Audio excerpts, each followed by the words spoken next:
I'm Megan Savors with Follow the Beader, and today we're going to make a beaded tassel necklace.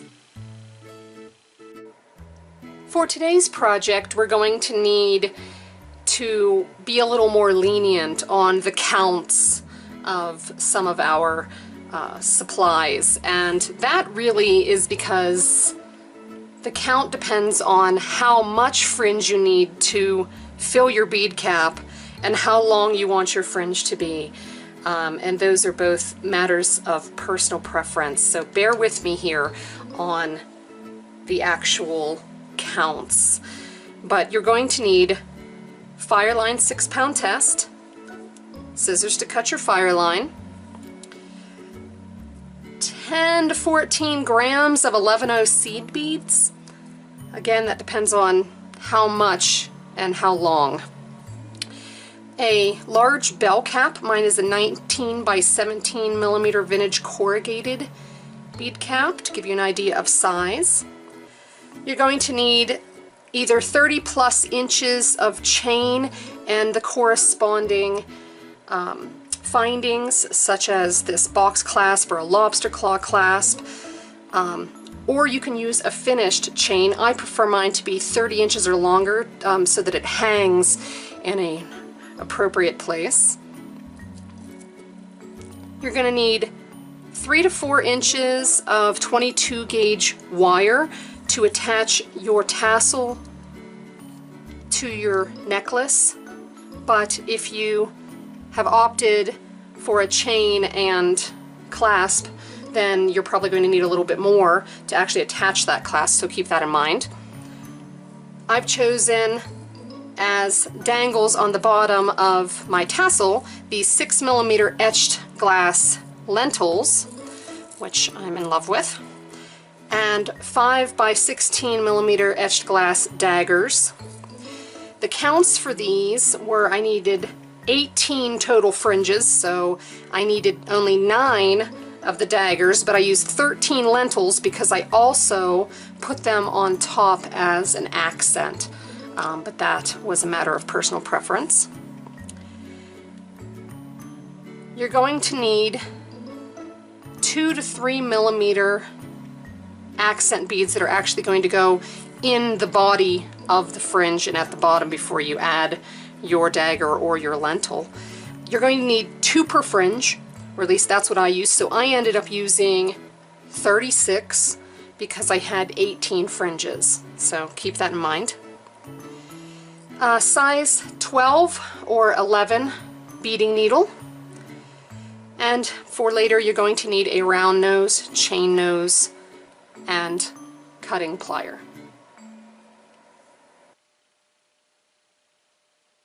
Using as long a piece of thread as you can stand, and keeping in mind that you may have to tie in some thread later, I want you to leave about a foot of tail thread and begin working 2 bead ladder stitch. I want you to go an even number of beads. If you're not familiar with ladder stitch, or if you need a refresher, go ahead and look at our video tutorial on ladder stitch to get that information and come back to us. But the length really depends on the size of your cone. So my cone is fairly large. I'm using 18 beads. I tried 20 before and 20 was just a little too big, so 18 it is for me. And the way that you gauge it is once you have worked a reasonable length and an even number, and I highly recommend using an even number, if only because we're using 2 different accent beads and that'll give them an even number each. I want you to take your ladder stitch and I want you to coil it into a tight little cinnamon bun. That's all you're doing. You're just making it into a tight little coil.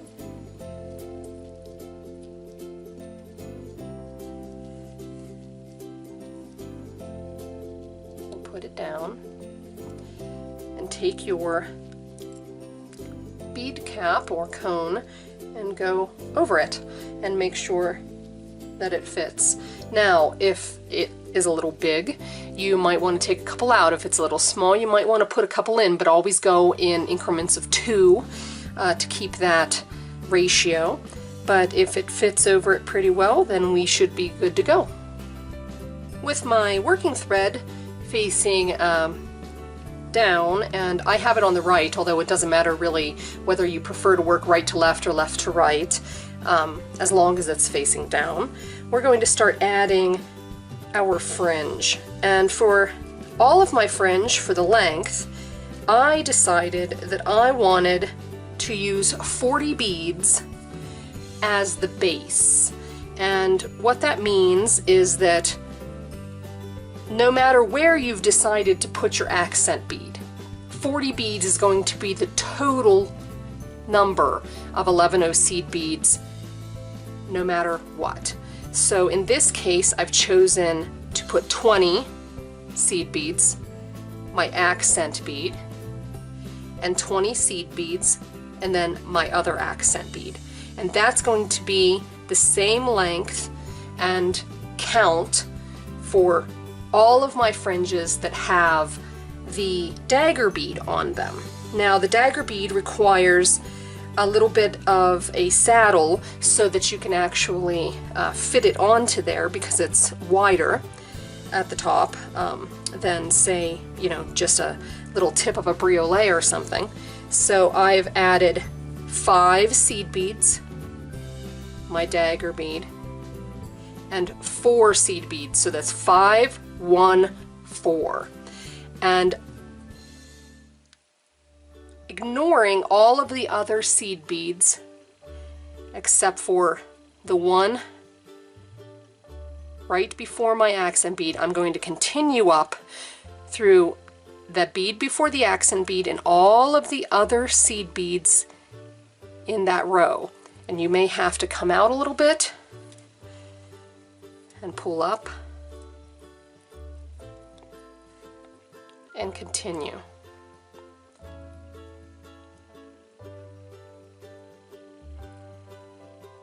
Coming out of the end. Careful not to get your tail and working thread twisted. And now you're coming out of the top, and I want you to go down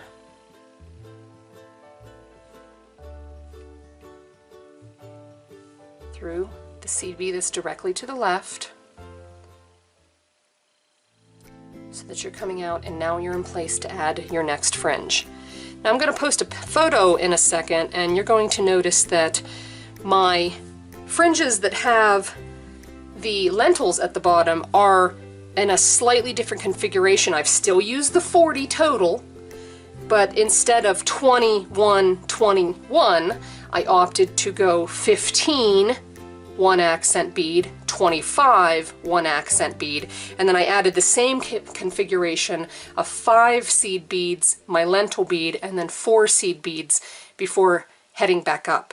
And you're just going to continue that for the length of your ladder stitch.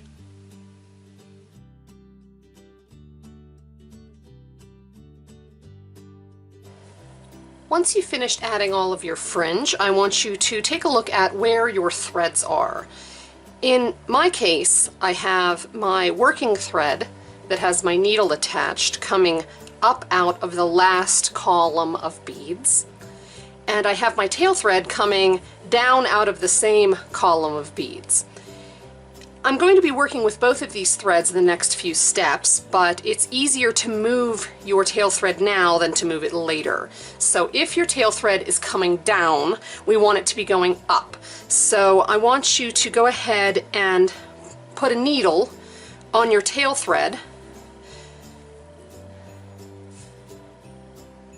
and you don't want to go up through the column that you're coming down out of, but go ahead and go up through the one right next to it. Just like that, and you've moved your tail thread. Now you can remove the needle from your tail thread so that you don't get confused as to what you're working with, which thread you're working with, and that's what I do. So now we have our working thread with a needle. We're coming out of the end. I've moved this again so that I'm coming out of the right. And you remember earlier when we rolled our original ladder stitch line into a little cinnamon roll to test the size of our cone?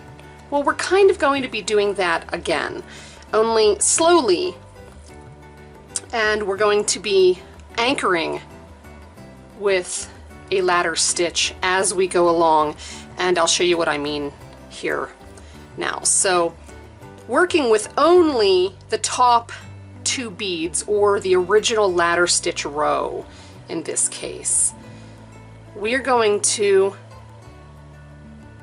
fold over just one, okay?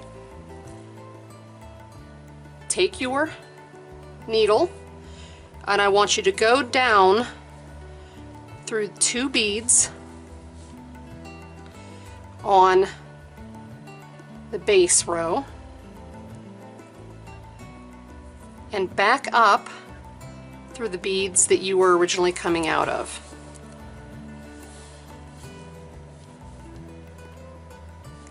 Like so. And fold a little bit more.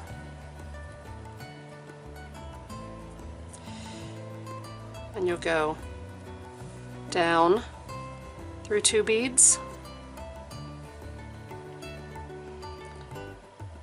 and up through 2 beads.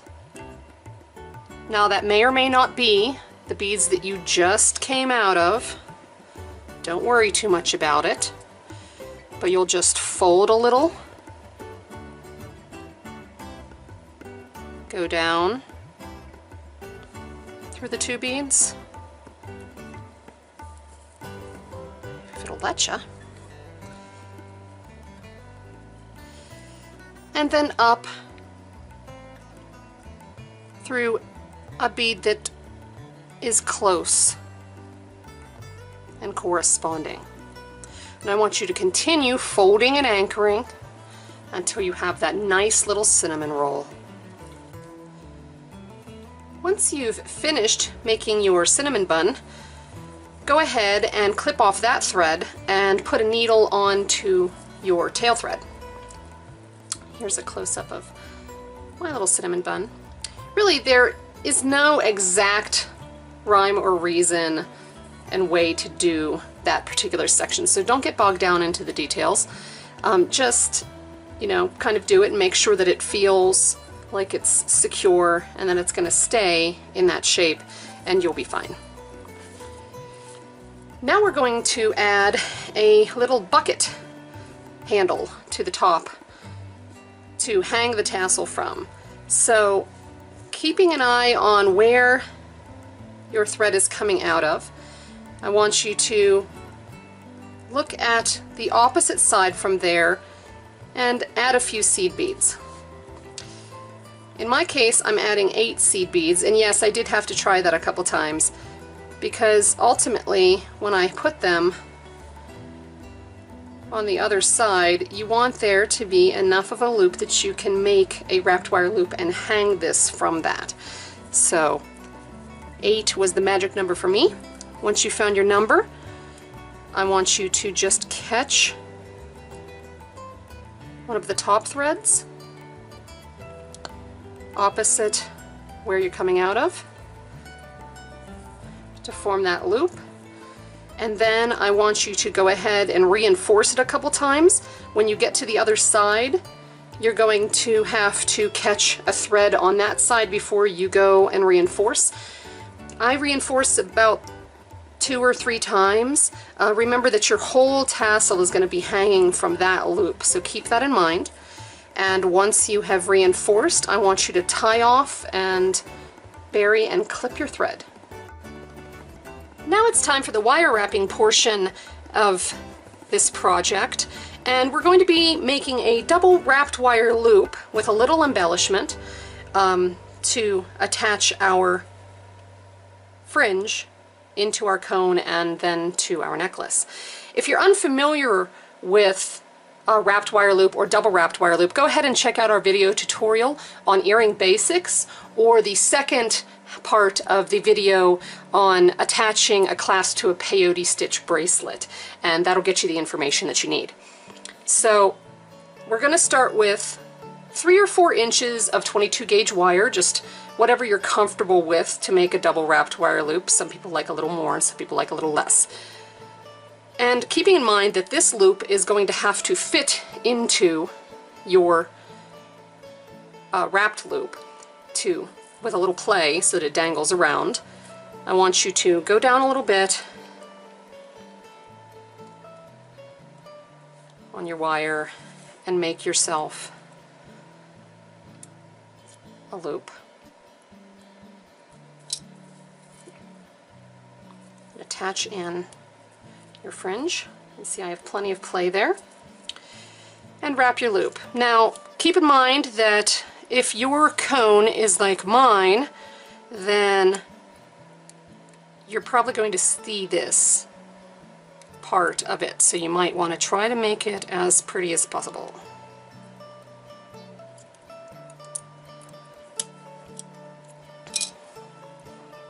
Clip your end, go up through your cone, and for embellishment I'm adding 4 of the lentils to the top of my cone, and they're top drilled so they kind of kick each other to the side, and I think it just gives it a nice texture. And kind of work them around a little bit, and they'll move a little bit once you have finished your loop too. So now we're going to make the second loop, and before we do that you want to decide kind of how you want this to attach. If you wish for your second loop to actually go into say the center loop on your finished necklace or chain, then you'll want to find that center loop so that you can do that. I would like mine to be a little more free-floating, so I'm going to make a kind of big loop so that I can make sure that it floats around. So make sure that your first loop is all the way at the top before you start your second one. And then go ahead, and you see mine kind of snuck down there, so I'm just readjusting so that I'm closer down so that I don't have to do 5 loops.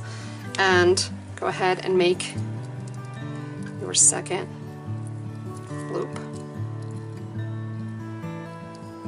and wrap it.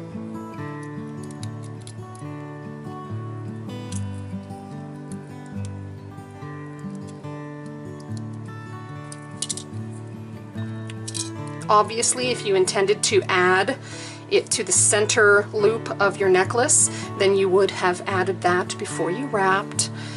Just a little common sense there, but you know, we've all wrapped before we put ours in. Snip that off.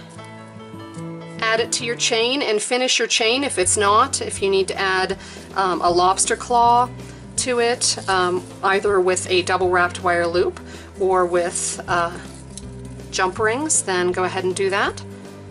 And that's it. You're finished.